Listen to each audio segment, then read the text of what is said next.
Halo.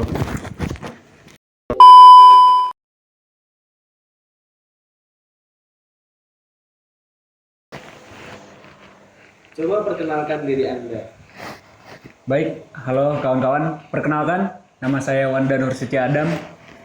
Biasa dipanggil Wanda. Saya dari Tasikmalaya. Di Universitas Muhammadiyah Yogyakarta, saya berada di Fakultas Ekonomi dan Bisnis dan di Prodi Ilmu Ekonomi. Oke, langsung, eh, langsung ke pertanyaan ya, Bang. Eh, Pertama, apa itu pemimpin menurut Abang? Oke, sebelumnya menurut saya yang pertama, kalau menurut teori kan pemimpin itu adalah seseorang yang bisa mempengaruhi dan bisa memimpin orang lain untuk bisa menjadi atau mengikuti seorang pemimpin tersebut.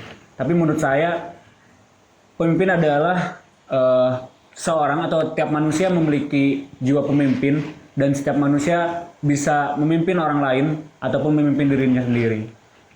Itu. Oke, menurut Abang, apakah seorang pemimpin itu dilahirkan atau dibentuk? Oke, ini sebenarnya jadi perdebatan gitu. Apa seorang pemimpin dilahirkan atau dibentuk? Kalau menurut saya, pemimpin dilahirkan atau dibentuk, pemimpin adalah dibentuk. Karena pada dasarnya setiap manusia memiliki kesamaan. Pada dasarnya ketika manusia dilahirkan, memiliki kesamaan, punya potensi untuk bisa memimpin. Tapi bagaimana nanti berjalannya, itu sesuai apa dirinya sendiri. Bisa membentuk jiwa kepemimpinannya atau tidak. Oke. Bagi Abang, pemimpin yang menginspirasi Abang bisa menjadi seperti saat ini. Pemimpin yang menginspirasi saya itu Muhammad Al-Fatih. Alasannya yang pertama, dia sosok pemuda yang pejuang. Di umur 20 tahun, dia bisa menaklukkan Konstantinopel. Oke, buku favorit tentang kepemimpinan yang pernah Abang baca? Buku tentang kepemimpinan ya.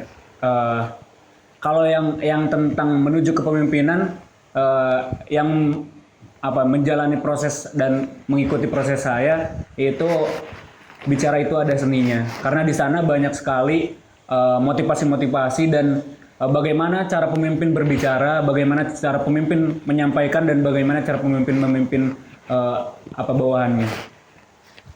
Abang nih tergabung dalam organisasi apa kalau boleh tahu? Baik, saya tergabung di organisasi Badan Eksekutif Mahasiswa Fakultas Ekonomi dan Bisnis. Menjadi apa Bang di Badan Eksekutif Mahasiswa ini? Eh, Kebetulan saya diamanahi untuk jadi gubernur BEM FEB UMY.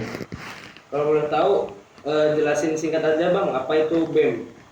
Oke, secara singkatnya BEM adalah Badan Eksekusi atau Badan Eksekutif Mahasiswa, di mana secara tupoksinya atau tugas pokok fungsinya itu sebagai menjalankan atau mengimplementasikan aspirasi-aspirasi dari mahasiswa, di mana dijalankan oleh Badan Eksekutif Mahasiswa. Eh, Bisa diceritakan nggak Bang, pengalaman pribadi yang membantu Abang bisa menjadi gubernur? Waduh, untuk pengalaman, Apa itu? oke, untuk pengalaman pribadi, jadi dulu ketika saya baru masuk maba, saya langsung pas mataf tuh melihat seseorang, melihat kakak tingkat di mana dia lagi bicara di mataf, dan saya bilang suatu saat saya bakal seperti dia. Suatu saat saya bakal kayak dia, pengen kayak dia. Dan besoknya saya berusaha buat bagaimana caranya bisa melewati proses yang dimana melewati proses-proses yang kakak tingkat tadi dilaksanakan. Dan alhamdulillah sekarang masih belajar, masih ada di proses yang sama. Ini kan baru awal periode ya Bang. Mungkin sudah ada tantangan atau kendala di awal periode ini. Bisa di-spill sedikit tentang memimpin periode ini.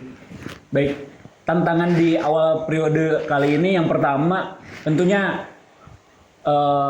istilahnya proyeksi atau perpindahan dari online ke offline ini dari awal kemarin, periode kemarin, dari offline ke online perpindahan itu memiliki tantangan. Sedangkan hari ini dari online dan bagaimana bangkit kembali untuk bisa proses kembali di kegiatan offline gitu. Makanya tantangannya bagaimana caranya membangkitkan orang lain, mengajak orang lain, meningkatkan semangat orang lain untuk ayo gabung lagi, ayo semangat lagi untuk bareng-bareng berproses di keorganisasian. Sebenarnya itu sih tantangan di awal periode ini. Selanjutnya, sebagai seorang pemimpin atau gubernur, bagaimana cara abang untuk mengatasi anggota yang sudah diatur? Anggota yang susah diatur ya. Sebenarnya poinnya dari bagaimana pemimpin itu mentreatment, bagaimana pemimpin itu melakukan penanganannya. Karena pada dasarnya tiap orang memiliki karakter dan sikap berbeda-beda gitu. Bagaimana nantinya pemimpin bisa melihat anggotanya, bisa melihat rekan kerjanya, baik itu secara karakter, secara sifatnya. Nantinya seorang pemimpin bisa menyampaikan atau melakukan treatment sesuai dengan porsinya, sesuai dengan karakternya masing-masing. Itu sih menurut saya. Oke, menurut abang sikap atau karakter seperti apa yang harus dimiliki oleh seorang pemimpin? Sikap dan karakter yang harus dimiliki oleh pemimpin, saya selalu pegang prinsip di mana ketika di bawah dia mendorong, ketika di tengah dia membangun, ketika di atas dia menjadi contoh. Itu konsep dari Ingangsor Ungtulodo, Inmerja Wanging Karso, Tuturi Handayani. Oke, mungkin ada tips atau cara komunikasi seperti apa yang abang lakukan untuk menciptakan rasa kekeluargaan di tiap anggota dari BEM FEB WIB? Oke, sebenarnya untuk menjalin kekeluargaan dari sebuah organisasi itu bagaimana penempatan dirinya. Di mana yang tadi saya bilang prinsip di awal, di bawah mendorong, di tengah membangun, di atas menjadi contoh. Di mana bisa menempatkan diri ketika bagaimana menjadi teman, bagaimana menjadi keluarga, bagaimana menjadi kakak, dan bagaimana menjadi pemimpin. Jangan terus-terusan menjadi sosok yang angkuh di atas terus. Jangan menjadi sosok yang terus-terusan mendorong, tapi bagaimana bisa di segala sisi sehingga kekeluargaannya dapat gitu. Oh, pertanyaan terakhir, pesan-pesan untuk anggota-anggota BEM. Oke, pesannya yang pertama, karena saya juga masih belajar, saya masih berproses, masih banyak banget yang harus saya jalanin.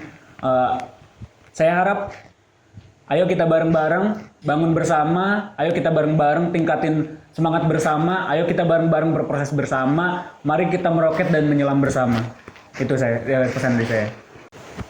Hidup mahasiswa, hidup rakyat Indonesia. Oke, terima kasih Bang Wanda.